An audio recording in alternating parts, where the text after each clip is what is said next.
Hello buddy and welcome back to Red Devils TV. Now it's your Manchester United versus Brentford match preview, and let's just get right into how Brentford set up. So first of all, Brentford start off with a more 4-3-3, and as time has gone on since Brentford have been in the Premier League, they've adapted and changed their formation, which was a 3-5-2 formation, over to a 4-3-3, and that's how they've adapted. That's how Thomas Frank has instructed his philosophy whilst they've been in the Premier League, because it's a much more intense league. And it seems like Thomas Frank likes that formation because it brings much more balance towards the team. But the build-up play is a lot different. They play almost a 2-4-1-3 almost, where their two centre-halves stay in front of the goalkeeper to be that extra man to pass to help David Raya, who is their goalkeeper, who's very good on the ball, who's been named in the Premier League as probably one of the best distribution goalkeepers in the league. He's been called the number 10 in goal. He's linked to Manchester United. He's a very good goalkeeper, but for me, that will be the judge of it on Wednesday, I personally think, to see if he's a good goalkeeper. Like, does it really matter if these stats saying that distribution this, distribution that, your goalkeeper's got to have distribution? But for me, I have not really seen anything of David Raya, who does saves like David De Gea, where he saves with his feet, he can do double saves, he's quick with his reactions. I noticed David Raya and Brentford recently do concede quite a few goals. I mean, they've only took 5 points away from their last possible 12. So for me, Brentford currently aren't in the best form. I'm not worried about Brentford for challenging us for top four either. Same with Brighton, same with Liverpool. I wouldn't say so. I'd say the top four race, or for third, fourth, and fifth, it's between United, Newcastle, and Spurs. And I honestly think United and Spurs will get it. Liverpool might come up, as well as Chelsea, because they just need to go on an insane run of form now to actually try and catch them other teams that are currently in the top four race. But this is about Brentford. So, as I was saying, with the build-up play with Brentford, they set up with a 2-4-3-1. The numbers are all mixed up, but anyway. So, as I was saying, so obviously the two centre halves almost help David Raya by being them almost perfect, so they just stay in their normal positions really. They spread out wide to give David Raya the options to pass to. And then their fullbacks just bomb forward, almost like wingers. And then their midfield stays quite compact, staying with making that the four in front of the main defence. So the fullbacks almost become wide midfielders almost, and wingers, because they're going so far forward. And they help build up with the link-up play. And then obviously you've got the main man with the other one, which is the creative playmaker, which is normally Jensen in this formation for Brentford. And then you've got the front three of normally Ivan Toney, Mbeumo, and I think it's Winter. I think the other winger is. So they've got a good squad. I do think Brentford are really overachieving this season, and they probably will get Europe. I wouldn't be surprised if they do end up in the Conference League or something. And I know the Conference League is frowned upon, but the Conference League was made for allowing teams like Brentford to experience the joys of being in European football. And I do like the Conference League. I do think it's a very overshadowed league. Obviously, you've got the Europa League, which is seen as the minor Champions League. And you've got the Conference League, which is the minor Europa League. But if you can win the Conference League, if you're a team like Brentford, right, and you know you're not going to get top four with the league you're in, and you get into the Conference League and you win it, then you're in Europa League. And then if you somehow win that, then you go into the Champions League. And obviously you have to beat a lot of experienced teams for that. But that's just all hypothetical. But anyway, as I was saying, so Ivan Toney, one of the Brentford's main men, pretty much their talisman, their main guy. When you think of Brentford, you think of Ivan Toney. And the thing is that Ivan Toney is involved with the direct speedy attacks, and it's anchored by Ivan Toney almost. And the importance of Ivan Toney is that he just helps launch passes, excluding the goal kicks. Like, he's brilliant with his direct route to goal, almost.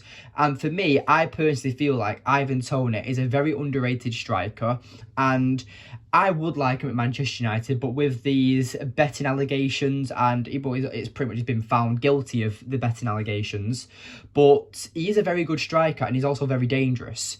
And what I like about Brentford's duo with Toney and Mbeumo is that Toney's more of the target man type striker, when Mbeumo is more of that getting behind type striker, kind of like a Marcus Rashford, where he's got a lot of pace and he likes to run between the lines of the defenders and get forward. But because Ivan Toney is very good on the ball as well, that's where this partnership with them two strikers is formulating, and it's brilliant. But I kind of want to talk about something that United have been struggling with recently, and that's set pieces. And if you don't know, Brentford are very good at them. And I'm going to put some pictures on screen now of their previous games. But for me, we need to be careful of giving away silly fouls, because Janssen, who is their playmaker, since Christian Eriksen left Brentford, Janssen has took that responsibility, took that role, and stepped forward and become the playmaker almost. He's become the guy who takes the corner kicks for him. He's been the guy that makes the throw-ins and doing long free kicks for creating. Toney does take the indirect free kick, the direct free kicks and the penalties. They're the only set pieces that Janssen doesn't do. But for me, Janssen is a key player in this, and especially with United's midfield being the way it is at the moment. But we'll get on to United in a moment. We're talking about Brentford right now. And as you could see by the pictures on the screen, that the way their corner set pieces especially is very, very interesting to see. The way that, especially in the Southampton game, which I'm looking at here, is that they target, they always have one free player. The Brentford set up with three players marking about 6 or 7 defenders, because normally 9 times out of 10, the opposition who have conceded a corner, they will put almost every single player in the box, protecting the goalkeeper. And what Brentford do very smartly is that they use their 3 strong players to mark them players, and then they leave players like, I don't even know, they're just other players, and they leave other players free on the edge of the box. And then you always have that one man who always runs to the near post and tries and either scores a goal or flicks it back to a player like Ivan Toney, who can almost get a tap in. And the fact is that we can't underestimate Brentford, because look what happened last time with Brentford. We lost 4-0 at their ground. Obviously, that was the start of the season. That was a completely different time for Manchester United. But we have only just lost to Newcastle yesterday. And what a frustrating result that was. But at the end of the day, United have got to play it smart. We've got to figure out a way to actually break down Brentford and put them on the back foot. We've got to swat the bees almost, because that's, if you don't know, that's their nickname. The bees is Brentford's nickname. We've got to swat them. We've got to put them on the back foot. We've got to show that why Erik ten Hag is the best manager for us. And I've seen all over Twitter this morning people going like, oh, did you know that Ralph Rangnick at this point in last season only had 3 points behind Erik ten Hag? People called Ralph Rangnick a fraud, this and this, but Erik ten Hag saved fans' lives and stuff. Shut up, because the way we play under Erik ten Hag is completely different to the way we played under Ralph Rangnick. Ralph Rangnick made us play like slow football, like deep playing, like we were literally just a drop back team. We played like we were a relegation team almost. And yes, because of the quality of our certain players, when I say certain players, it was only Cristiano Ronaldo and David De Gea that saved us last season. So everyone else was crap. So for me, I feel like that people who are doubting Erik ten Hag now because we've lost to Newcastle is ridiculous. And it just shows you that who the real fans are, and who the fans are who actually back Erik ten Hag, and not these fans who say that, oh, Mason Greenwood would be perfect for this Manchester United side, or Ole Gunnar Solskjaer would have done better than Erik ten Hag would have. Erik ten Hag's overrated, this and this. You're idiot. You're just idiots. That's all you've got to say. You're just idiots. And I'm pretty sure Erik ten Hag is going to prove to us that he is only human. And I'll admit, I titled the Newcastle reaction that Erik ten Hag did get the results wrong. He did make the wrong decisions, and he can't afford to do that on Wednesday night. We have to win on Wednesday night if we want to keep top four hopes alive, because this is our replay. This is our game in hand, and obviously Spurs play tonight, and if Spurs beat Everton at Goodison Park, the United drop to 5th and we're 2 points behind Spurs, and we've got a massive goal difference behind Newcastle. So that's the issue here with Manchester United, and we need to be winning these games. And Brentford are a good side, and I'm going to predict a 1-0 victory for Manchester United. And I was thinking of almost a 2-1 victory for Manchester United, because I do think that Brentford are a tough side, and I think it'll go one of two ways. It'll either be a smash and grab for United, where we get a lucky counter-attacking goal, or Erik ten Hag drills into his players that we need to be controlling this game. We need to make sure that we just stay compact, we keep our shape, and we just make sure that players like Mbeumo and Ivan Toney don't punish our back line. But first of all, we've got to change Scott McTominay. We cannot play him in this game. Now, I understand why Erik ten Hag picked Scott McTominay, but at the end of the day, our defence was awful. Our midfield was awful.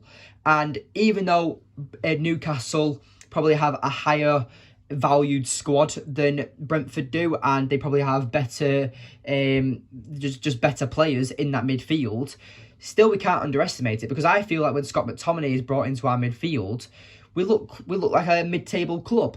And I honestly think that Scott McTominay doesn't get into any Premier League side's starting 11. That's my personal opinion. I get he's a likeable guy, and I don't understand the obsession with him and why so many different clubs want him. It blows my mind. But hopefully he goes in the summer, to be honest. And I don't say that about any players, but for me, Scott McTominay just isn't it for Manchester United. So, my predicted 11 of what I would go for. I'd go for the standard 4-3-3 that we go for, or the 4-2-3-1. And my back line would consist of the same players that played on Sunday, but because I'm going for the predicted 11 what Erik ten Hag is going for. And obviously it'll be David De Gea, it'll be Diogo Dalot, it'll be Rafael Varane, it'll be Lisandro Martinez, and it will be Luke Shaw. But I do think he'll go more mobile in the midfield by going for Fred, Sabitzer and Bruno. And then I think on the wings he's going to go for Antony and Rashford, and up front he is going to go for Anthony Martial. That's the only change I think Erik ten Hag is going to make. Because as soon as Anthony Martial came on against Newcastle, he looks better than the entire time Weghorst has been at this club. And obviously, I know he's only joined in January, and yes, Weghorst isn't good enough. We know this. But at the end of the day, Martial will be probably starting, in my opinion. And that's just the way I do it. But if I was the manager, and I would definitely be dropping Luke Shaw. And I think that would honestly be it, because I do think Erik ten Hag is going to play it safe, because I honestly think Luke Shaw at the moment is in very bad form. He's going to get run riot by Mbeumo if that happens. So if Luke Shaw starts, I want you to watch the game and watch that Mbeumo will target what Luke Shaw is doing, because Luke Shaw will be getting too far forward when we're building up in possession, and I don't know, we might lose the ball in possession or something, and you watch, Luke Shaw will get targeted by Mbeumo, he'll run through the lines into that open space because Luke Shaw's committed himself too far forward. That's just my opinion. I would be choosing Malacia, but I've gone for the predicted 11, and I do think it'll be David De Gea, I do think it'll be Dalot, Varane, Martinez, Shaw, Fred and Sabitzer, Bruno Fernandes, Antony, Rashford and Martial. That is a team I would go for, and if he goes for that team, I'm going to say a 2-1 victory. And I did say 1-0 at the start, but I do think, now thinking about it, I'm going to go for a 2-1 victory for Manchester United.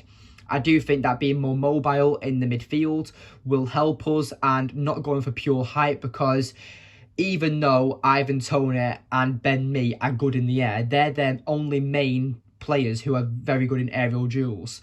And I would say Janssen as well, he is good in the air. But at the end of the day, I think we've got good players in the air as well, and we don't need massive height.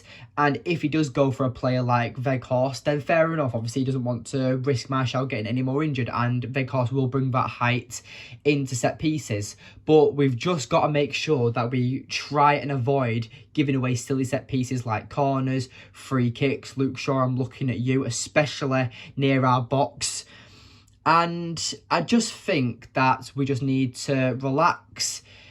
We just need to stop overreacting over the Newcastle game and just focus on the next game, which is Brentford. But yes, thank you for watching today's video. Please remember to like, subscribe, comment and share. We're on the road to 700 subscribers. So yes, remember, follow all the socials down in the description below. And thank you for watching, and I'll see you later. Goodbye.